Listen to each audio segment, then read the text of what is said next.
Hello food lovers, నేను మీ Suma. Welcome to my channel Suma ఇంటి వంట. ఈరోజు మనం చాలా టేస్టీగా అసలు చేదే తెలియకుండా కాకరకాయ మసాలా ఫ్రై ఎలా తయారు చేసుకోవాలో చూద్దాం. కాకరకాయ అంటేనే చేదనుకునే వాళ్ళకి ఈ రెసిపీ ఒక్కసారి ట్రై చేయండి, ప్లేట్ మొత్తం ఖాళీ చేస్తారు. ముందుగా కాకరకాయలను బాగా కడిగి పెట్టుకొని రెండు వైపులా తొడాలు తీసేసుకొని మధ్యలో ఘాటు పెట్టుకుంటే మనం తయారు చేసే మసాలా లోపలికి బాగా వెళ్తుంది. చాలా మందికి కాకరకాయ అంటే చేదుగా ఉంటుందని ఇష్టం ఉండదు, కానీ నేను చెప్పే ఒక చిన్న టిప్పు ఫాలో అయితే చేదు చాలా తక్కువగా ఉంటుంది. ఇప్పుడు ఒక ప్యాన్లో కాకరకాయలు వేసి సరిపడ్డ నీళ్లు పోయాలి. అందులో కొద్దిగా ఉప్పు, చిటికెడు పసుపు, కొంచెం చింతపండు వేసుకోవాలి. చింతపండు వేయడం వల్ల కాకరకాయలో చేదు తగ్గడంతో పాటు మంచి రుచి కూడా వస్తుంది. ఇవి మెత్తగా ఉడికే వరకు ఉంచాలి.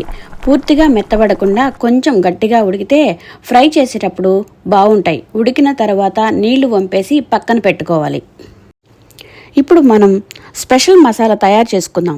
ఒక ప్యాన్లో కొద్దిగా నూనె వేసుకొని ఎండుమిరపకాయలు, వేరుశనగపప్పు, వెల్లుల్లి రెబ్బలు దోరగా వేయించుకోవాలి. వీటి వల్ల మసాలాకు అద్భుతమైన రుచి వస్తుంది.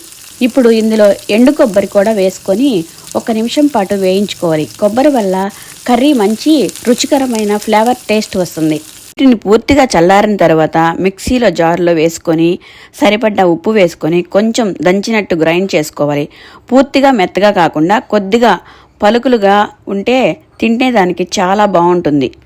ఇప్పుడు మనం ముందుగా ఉడికిచ్చి పెట్టుకున్న కాకరకాయలో ఈ మసాలా నెమ్మదిగా నింపాలి. ప్రతి కాకరకాయలో మసాలా బాగా పడేలా చూసుకోవాలి.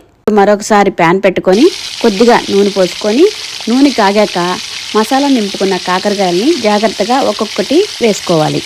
మంటను చిన్నగా ఉంచి నెమ్మదిగా ఫ్రై చేసుకోవాలి. ఒకవైపు గోల్డెన్ కలర్ వచ్చాక తరువాత మరోవైపు తిప్పుకోవాలి. ఇలా నెమ్మదిగా కాల్చడం వలన మసాలా బయటకు రాకుండా లోపల ఉంటుంది. ఇప్పుడు మనం కొంచెం మసాలా చల్లుకుంటే అన్ని కాకరకాయలకి బాగా పడుతుంది. మనం తినేటప్పుడు చాలా బాగుంటుంది. అంతే, ఎంతో రుచికరమైన కాకరకాయ మసాలా ఫ్రై రెడీ అయిపోయింది.